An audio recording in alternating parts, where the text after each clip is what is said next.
When I was in 5th grade, on Valentine's Day, I was on recess, and 3 girls walked up to me in the field, and one of them was DJ, and DJ had been courting me for the last few weeks.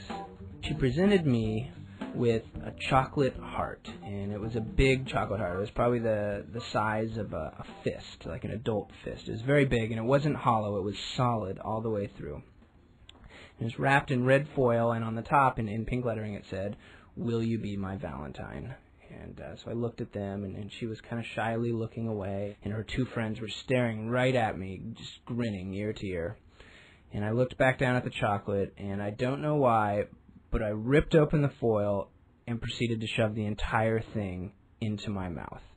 Except it was such a big piece of chocolate, it wouldn't really fit, so I just kind of had to gnaw on it, and start to liquefy it so I could continue to push the chocolate heart into my mouth. And they just sat there and watched me while I tried to eat this chocolate. About 3/4 of the way through the chocolate, I realized I wasn't going to be able to finish it. I could barely breathe. I was so clogged up with chocolate, and so I spit it out onto the grass right there. This giant sort of gelatinous loogie came out of my mouth, and just a string all the way to the ground. And so I stood up after spitting out the chocolate, and she looked at me and she said, "So will you go out with me now?" And I said no, and I went and played kickball.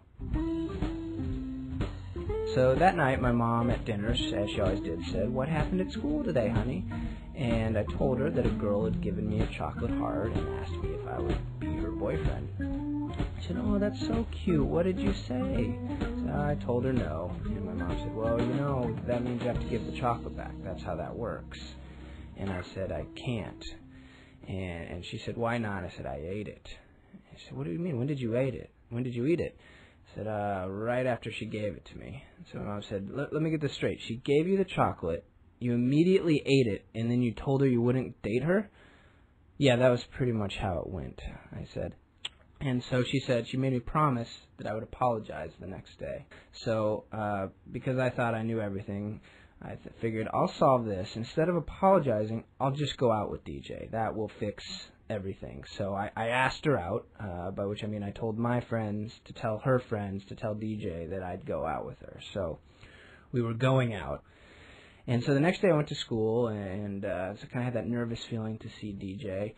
And before we got into class, my good friend Brian grabbed me and he said, "I have something to tell you, but I can't tell you here. Meet me at the soccer field at recess."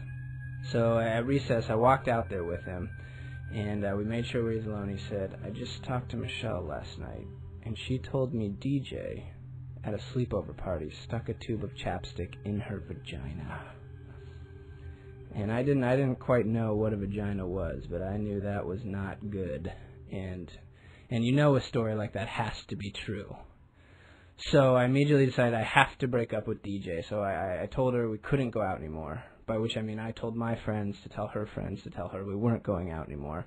So that was my first relationship. It lasted about 18 hours, I think. And we didn't say one word to each other. Take a chance, take it now. On the